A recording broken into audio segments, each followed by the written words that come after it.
NIL, as we know it, is officially going away, and it's going to hurt a lot of Big 12 athletes and your favorite team. This is Locked On Big 12.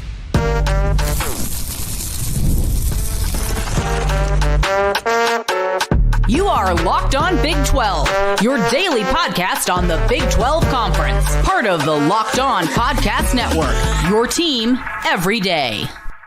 Happy Friday, everybody. Welcome to Locked On Big 12. I'm Drake Toll from America's #1 Big 12 podcast, Locked On Big 12. Thank you for making this show your first listen every single day. Today, TJ Pittenger of College Football Addiction joins. We talk NIL going away. Deion Sanders down with illness right now, and it's something that Colorado is reckoning with that is not positive. Then Texas Tech, their NIL is breaking absolute records, like smashing them into the sun.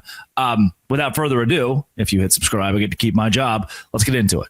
Drake, let's talk a little bit about this NIL Clearinghouse. We've heard reports that they will be the checks and balances. Not reports, it's pretty official now. They'll be the checks and balances for our NIL landscape, our NIL future. Is this a real thing? Because I have a couple of questions about the in actuality part of this, like how this will actually work. Will there really be a cap? Will there be creative workarounds? Or will this just go to court and will no longer be a thing? What are your thoughts on this NIL Clearinghouse? TJ, NIL is dead. The way that we know NIL and how we have known it for the last few years is gone. There is no more NIL the way that you expected. There are different sites where you could go on and click a couple buttons and donate $10,000 to your favorite player. That is gone. Now donors cannot be involved hands-on with athletes any longer. There can't be the owner of some NFL team that wants to pitch in for $1 million to buy you a quarterback. He can no longer do that. From now on, Deloitte, the accounting firm Deloitte, is going to step in and vet every NIL deal that universities, student athletes, agents come up with. And if there's a hint of fishy nature to these, if there's a hint of maybe somebody with a lot of vested interest as a personality who wouldn't gain from this student athlete getting an NIL deal will receive one, those will be canceled out. The Deloitte will say no and turn away possibly millions of dollars to student athletes. And they have a valuation deal too. Are you going to make more money? Do they believe, Deloitte believes that your backup lineman is worth $500,000. He gets $1 million offer. There are so many intricacies of how schools may have to back pay over NIL deals or revenue sharing deals that are unfair based on market value. Now, does any of that make sense to you, Jerry from Cuero, Texas? Maybe not, and it probably shouldn't. And guess why it doesn't make sense to you? Because it's not common sense. Because it's not something that is objective. It can't be substantiated by Deloitte. They're going to subjectively look at case by case and go, sure, no, yeah. And for all intents and purposes, the idea here is that the big dogs, the name Tyson, or in Baylor's case, the name Hurd. Mark Hurd was the CEO of Oracle for a long time, gives a ton of money. Texas Tech, Cody Campbell. That these massive names, these big time donors, can no longer give money. For BYU, it's the owner of the Utah Jazz, can no longer give money out of their own pocket directly to players. That sounds well and good. That sounds like it's going to help even out college football because now Alabama's top donor can't just give $2 million to their quarterback and make Alabama the best school every year. But the issue is we're looking at more subjectivity when we understand what is past and what is not. So if my name is Drake Toll and I want to give Baylor softball player Lila Toll a $2 million NIL deal, I cannot do that. Deloitte will block it immediately. They say this is a private donor and this individual donor cannot give NIL funds directly to a player. Great. I'm Drake Toll. I own an LLC. It's called Toll Marketing. It's a true story. And I want to give $2 million via Toll Marketing to Lila Toll for a set of videos she'll make promoting my business. Now what? What can the clearinghouse do? What can the College Sports Commission or the CSC or whatever they're calling this thing, Cody Campbell and Nick Saban, what can they do to deny me that? Now, have I found a loophole as a donor to still give the same amount of money to the same kid? Have I found a loophole to make sure that college football stays weighted in one direction and Auburn can still be better than, let's say, TCU? Probably. And how can you justify as Deloitte that Auburn can't have that deal, but TCU can, or vice versa? What we have gotten ourselves into, and I've heard from multiple sources who have spoken anonymously, that when this first was brought up, and And the commissioners are at the table, everybody's at the table, and they're saying, okay, I guess we'll use an accounting firm. Why not Deloitte? Then the idea was immediately pitched. We'll go on market valuation. We'll say, hey, your market value for this player at this university for this position is X. And everybody's like, okay, that kind of makes sense. So now we can do it similar to the NFL. Running backs make a certain number, quarterbacks make another number. And when they all nodded and agreed, they decided, hey, the next step is figuring out what that valuation is and who sets it. And no one could. There's been no, like, everybody's looking around at each other going, okay, well, who makes that valuation? The coaches, the administrators, the commissioners, the actual Deloitte, this governing body. Who does it? There is so much confusion here, TJ. When I sent you this tweet from Ross Dellinger that kind of outlined what the website's going to look like and how they're going to accept these NIL deals and then vet them from there, you immediately responded something along the lines of, well, that'll never happen. And I think you're right. If there's anything you take away from the last 3 minutes of this spiel, is so much of this is filled with holes. Like, there are just too many holes poked in this for it to go through in its current format. Yeah, it's tough to, now in a perfect world, do I think it'd be great for college football if we stayed around the cap of $20 million for an athletic program? Hey, you want to spend a little more on hoops? You want to spend a little more on softball? You want to spend a little more on baseball, or what most programs I assume would do? You want to spend a little more on football? Sure, great. It's your $20 million. You build your athletic program the way you want to, right? Do I think that'd be a great thing for college athletics? Yes, I do. I absolutely do. I think the number is probably pretty fair. I know people would probably argue, oh, well, this guy's making this and this is making whatever, right? If you think that the number should be higher based on the revenue generated, fine, whatever. I don't really care. That's a different argument for a different day.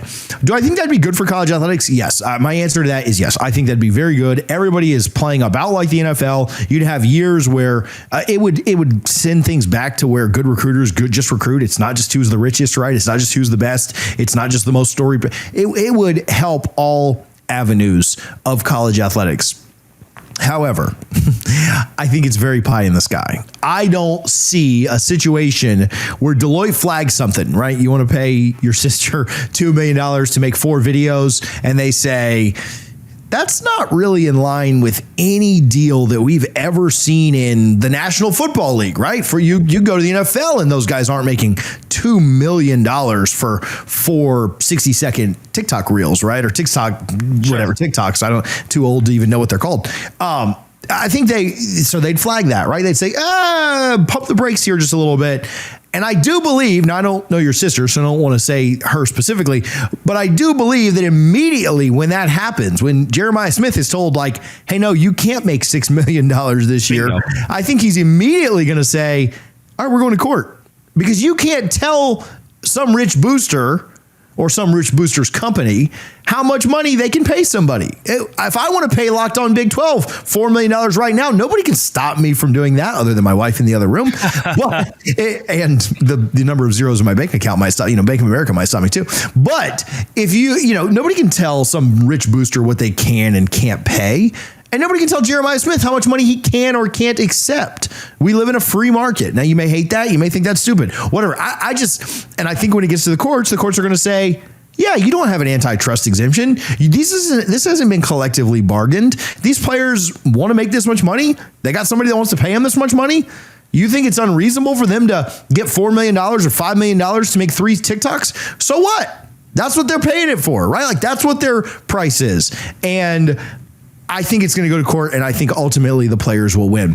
Until this gets collectively bargained, until players become employees, which, yes, there are massive issues with that as well. I'm not saying that is a great thing, but for this specific scenario, this is not going to hold up, in my opinion. Now, I would love to be wrong on this. There is no doubt in my mind that I would love to be wrong on this. Maybe the only thing I'd love to be wrong on more is who I think wins Alabama and Florida State's opening weekend. But I would love to be wrong on this. And I would love for this to get reshared and people to call me an idiot and say you had no clue what you were talking about, because I think ultimately it would be good for college football. It would be good for the sport I enjoy watching. People say, oh, well, is it what's best for the kids? Listen, I don't want to say I don't care, because I do. I think it's right for them to get paid. But I'm talking from my perspective. I'm talking about watching football on Saturdays and following this sport. For me, it would be best if this worked out. I just don't think it will. TJ, I'll leave you with this. The second that they don't let me pay my sister $2 million, which I don't have, but if I did dig up gold outside of a hotel room right here and I could keep that liquid gold, I would go straight to the United States government. They are actually the governing body of the entire country in all things, and say, excuse me, Sherman Antitrust Act. Or, I'd point to something here and say, you've told me that, free trade and through capitalism that I can pay whoever I want to pay, however much for my, the same reason that if I was to get my floors redone in Valonia, Arkansas, or the middle of Los Angeles County, California, it's probably a $10,000 difference on the same job. Why? Because that's how it, so there are so many semantics to get into with this. It's just not legal. You can't be like, hey, I want to give my employee a raise, and the government say, or your entity say no, and the government be like, yeah, whatever, I guess you can't give them that raise. It's not going to work. Yeah. And it surprises me that so many people buy into this like it's going to work, whether they be athletic directors or conference commissioners or whatever. Sure. It surprises me that maybe we're the dumb ones, Drake. I don't know, but it surprises me that more people think that this is actually going to happen. It surprises me that people actually buy into this crap, that it's going to help. Now, does it maybe slow it down for maybe the first player that gets, rejected or denied doesn't go sue? Maybe the second player does. But very quickly, I think this is going to go right back to the courts, and I think it's going to get blown up. So, yeah, it sounds good. But I don't see it. So we'll see. Today's show is brought to you by Monarch Money. Why is it brought to you by Monarch Money? Because I'm 24 years old and I go to my account and I see, there's not as much money in there today as I thought there was going to be. And that's, it needed a fix. Monarch Money was that fix. They have been my personal CFO, giving me visibility and control over my finances. They're not just a budgeting app. It's a complete financial command center. Track all your accounts, investments, spending in one place. Stop managing money, start building wealth. And it's never been easier to manage money with your partner. It's so smooth. Track, share personal accounts, set goals, stay on the same page. Take control of your finances with Monarch Money. Use code LOCKEDONCollege at monarchmoney.com for 50% off your first year. That's monarchmoney.com. Code LOCKEDONCollege for half off your first year at Monarch Money. Drake, let's talk about Deion Sanders. Some news came out that he has been away, dealing with some health stuff. I saw he put out a statement today, just thanking people for the thoughts, the prayers, saying, God got me, stuff like that. And always somebody who puts his faith first. Thoughts on how this could impact Colorado? Let's spend some time on the Buffs a bit. Yeah, TJ, this is a non-story in most ways. If you're looking at Lane Kiffin, Lane Kiffin's gone for 2 weeks. He's got the flu. Or we look at even, the aforementioned Joey McGuire at Texas Tech, Dave Aranda at Baylor. There are programs where you look at their head coach being gone and you say, okay, this is not something we should be reporting on or talking about. Deion Sanders is different. Deion Sanders in his current situation is different. His unspecified illness. I do think the fact that they will not say, hey, this is what he's dealing with, leads back to some of his long-term massive issues with his health in the last few years, amputations because of his health in the last few years. This is hopefully for everyone involved, just ultimately a non-concern and something we brush over. But his health has been put in question the last couple seasons. And when I mention it being a more crucial time than ever for Deion to be on site and in person, it's because Shedeur Sanders is not there. It's because Travis Hunter is not there. It's because the roster turnover, or at least the turnover of multiple stars, calls for your star, Deion Sanders, the head coach, to be in the facility. Now, can Warren Sapp coach? Absolutely. Has he built a great staff? For sure. But if you're a Colorado fan, and I root heavy for Colorado the same way I do TCU, Texas Tech, whoever, I host Locked On Big 12. The more that our conference wins, the more that I win, we all win. But you've got to like look me in the eyes. Listen closely. It's tough to disagree with the following. Deion Sanders is the most important figure to have on that field during practice or in game or in that facility because of what he brings to Boulder and the vibe switch that occurs when Deion walks through those doors. And without him, you lose a large portion of the heartbeat of Colorado. And going into next season, so that's the objective part. You lose a large portion of the heartbeat of Colorado. And going into next season, where there are so many questions about this roster, so many questions about, do you go with the wise old transfer at quarterback? Do you go with the young star buck who's a blue chip recruit? There are so many, not issues, but kinks to be worked out in that entire program because of what you lost. It's not Deion's fault. He reloaded well. He went through the positive aggregation of the transfer portal this year. They lost guys they probably needed to lose. They gained guys that can create competition. But if he's not there to facilitate those competitions, I'm kind of cool with that. If, Matt Wells is your assistant coach, your offensive coordinator, head coaching experience, and he can help run a practice because his head coach is gone. Or if Chip Kelly is running a practice because Ryan Day is gone for a week or two due to illness. If Deion Sanders is gone, there is going to be a very obvious difference in the way that practices are held, a very obvious difference in how Colorado operates, because, again, he's the most important head coach and most important figurehead in this conference. He's at a program that did not win, that could not win without him. Now that he's winning, it's imperative. Now, obviously, his health comes first, but it's imperative for that program to succeed that he be as hands-on as possible. Timing might be a little bit fortunate for both Deion Sanders and the Buffs as we are in the summer. You're not allowed to have organized practices right now. Now, you can do other things. There are certainly a lot of strength things going on, and there are coaches that can work. It is a good time. If any, right. If there was ever a good time, right? Like, I want to keep the main thing. But it would be even more detrimental, I suppose, if we get to August when fall camp is just around the corner or just about to start and it's still a lingering issue. Right now, I feel like you can probably get away with a little bit more, not being around quite as much. I will say, though, this is heavy recruiting time. Like, official visits are crazy everywhere. I've seen Florida State had like 21 official visits just last week. I know that UF has had double digit, and I know that's happening everywhere across the country. Georgia, wherever your hotbeds for recruiting are, which is everywhere, right? Like, that's the lifeblood of your program. Yeah. And so I do think that's potentially a bit of an issue. Now, Deion's personality and the way that he can kind of pull guys last second, he can pull guys that never took visits, right? Like, that's been pretty special to watch in the way that he can kind of command a recruitment. But I do think that hurts. Guys visiting and Coach Prime's not there, that's tough. Yeah, and again, this is where I mentioned whether it's these unofficial practices, or I mentioned the word practice, but having the guys in facility and players working in facility, him not being there is a huge loss. Him not being in that building when recruits are stepping in is it's another, man, here's what's tough, TJ. It's another wrinkle, no doubt, but I think he is innately worried about this college football season. And that is different than how Deion Sanders approached the last two off seasons. Recruiting was huge, had to be. He needed roster overhaul. He's bringing his own Louis bags. This is different.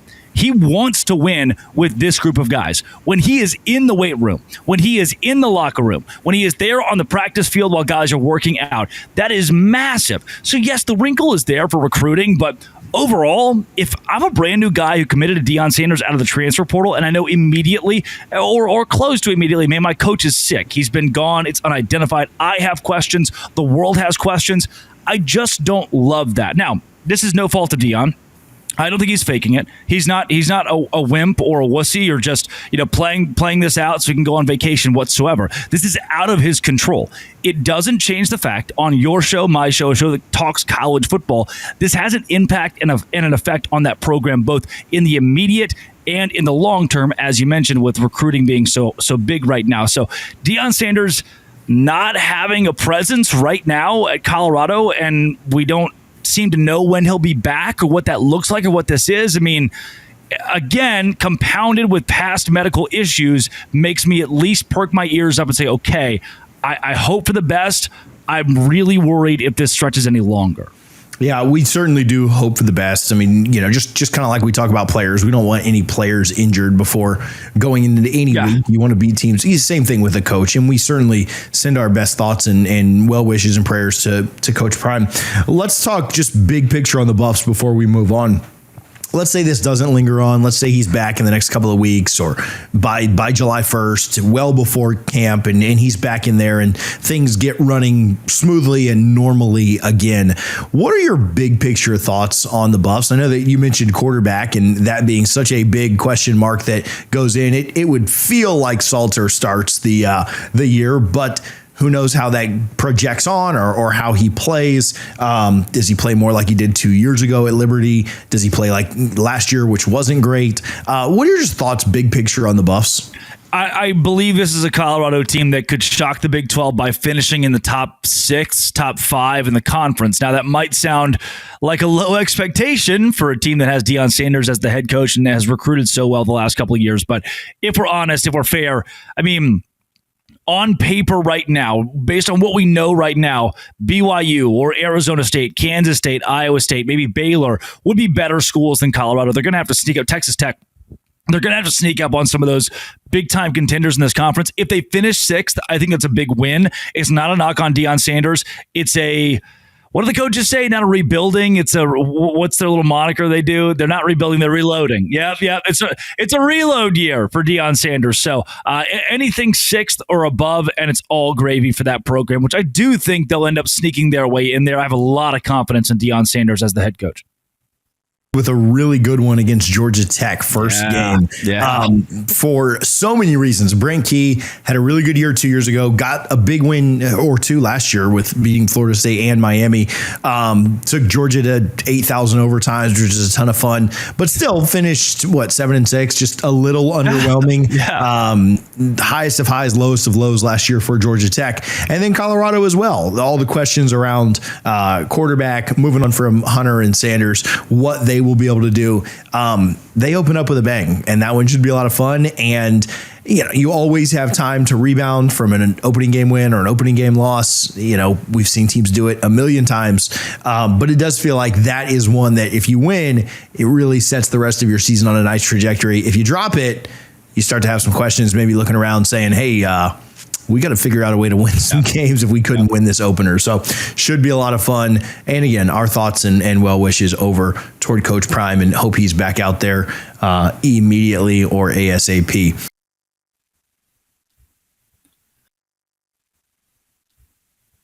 We think about the money that is spent in college football, and I don't know if any of us would have predicted that Texas Tech would have a reported $55 million roster this year.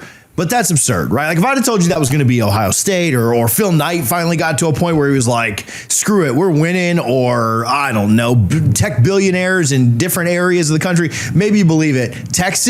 But Texas Tech, potentially, right? Like this is all alleged, but On3 says that they're likely to have a $55 million roster. I guess the best place to start is, do you buy it? Do you believe that? On3 is one of those sites that they're not afraid to be kind of poppy and edgy, and they've got plenty of editorializers who mention things in college football that aren't exactly fact. They are opinion. This is fact. Brandon Marcello of CBS Sports has also picked it up. Their sources telling them the same thing. And so the initial shock of, On3 is telling the world that Texas Tech is at $55 million. What you need to understand is I'm not knocking On3. JD Piquel is one of my great friends who I've worked with in the industry for multiple years. I'm not knocking them. I'm just saying they're very good at valuations. On3 will tell you that Shedeur Sanders deserves $5 million. Does it mean he's making that? We don't know. $3 million for Livy Dunn. Is she making that? We don't know. It's their valuation algorithm. This isn't an algorithm. This is a hard number. Brandon Marcello, again, as I just mentioned, says it's believed Texas Tech will pay its players $55 million. Now, that's revenue sharing plus NIL. So 20.5 of that is coming through revenue sharing, which it takes a village for you to buy into that in full terms. But then the other $35-ish million will be divvied out via NIL among its programs this year, making the Red Raiders, he says, perhaps the highest paying college athletics program in the country. Here's the deal, TJ. I'm in Grand Rapids, Michigan right now, on the road with the Savannah Bananas and the Party Animals. If I walk out of this hotel room right now and I start digging a hole into the ground and say, this 1 foot by 1 foot hole is my hole, I own it. And then black liquid gold starts coming out of that thing, I too could probably give my favorite university $55 million. That's what this is. Texas Tech is utilizing the resources, the like natural resources around the university and in West Texas to fund this. Their NIL fund is by and large coming from oil magnates, and that's not a bad thing. Florida State, you're a Florida State guy, went to Saudi Arabia to their oil magnates. Texas Tech went to their backyard and just dug up some of that stuff, sold it up for a lot, and now their donors want to see Texas Tech be great. The best part about this for Texas Tech, I talked to a coach at the Power 4 level recently in a non-revenue sport who said the best thing a university could do is, instead of giving $10 million to men's basketball, give $9 million to men's basketball and then $1 million to softball, or give $25 million to football,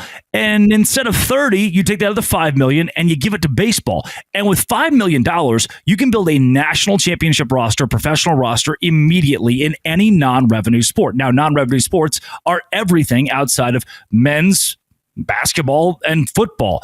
If you do that, instead of risking everything and putting it all to basketball and football and hoping it works out, hoping they win, and the second they don't, it's all a wash and you've lost millions of dollars in basically a failed marketing attempt. You know, athletics is the gateway to most universities. When you lose, your marketing loses. Instead of doing that, Texas Tech, they bought a softball player for $1 million, and guess who is the talk of the town in NIL right now? It's Texas Tech. Not because they give $1 million to their backup wide receiver, who is a third or fourth rounder. No, to a softball player who took the world by storm. What Tech is doing is genius. They say, we're going to give $55 million, but it's not all football. It's not all basketball. It's softball. It's tennis. It's golf. It's whatever we want it to be, because instead of giving the entire deal to the guys out there on the gridiron, we understand they are very valued, but the second we invest more than anybody else in the non-revenue Olympic sports, the second our brand gets bigger there.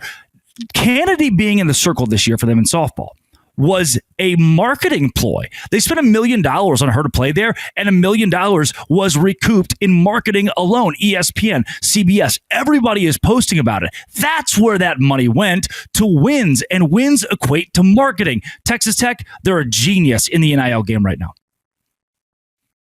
As somebody who watched her pitch 3 times, has watched her pitch 3 times in her career, once down in Clearwater and then twice in Tallahassee in the Super Regional, where she was absolutely electric, and then watched Kennedy through the Women's College World Series. Yeah. Literally, had she pitched out on an intentional walk, I mean, they win the Women's College World Series by winning game 1 and game 2 and not going to that game 3 where she was just exhausted. So you'd say that was a good return on investment. Football, though, is that, I mean, that's a whole different animal, right? Where one player cannot carry you through an entire, not only season, but then postseason. And not nothing against any of the rest of Texas Tech's softball players, which they've got a really good team. And I like Jared Glasgow a lot, but she carried them. Let's be honest. I think they ended up scoring like 3 or 4 unearned runs in games in a row. Like, they were winning games 1-0, 2-1. Like, they were winning in some wild ways because she just shut things down. Football is very different, and you've got to have, I'd say, more camaraderie, more teamwork, more of a gelling together. And they've built this a lot through the portal. They've got a lot of guys coming back. What's the return on investment, though? Like, well, what has to be the expectation when you're spending maybe the most in college football, but if not, certainly top 5, top 10-ish? I mean, my thought would be, as a complete outsider, the expectation has to be to get to the playoff and win a game, at least in the playoff. Like, this can't be we won the Big 12. We're happy to be here. It's got to be you've got to actually win something when you get there. And anything short of winning the Big 12 and going to the college football playoff, to me, with spending that much money, feels like a failure. Well, Ryan Day was. They told Ryan Day, here is an NFL roster. Go win with it. We don't care how good of a football coach you are. This is the keys to a Miata when everybody else is driving a Ford. They're not the Jeep is the Grand Cherokee. That's what this is.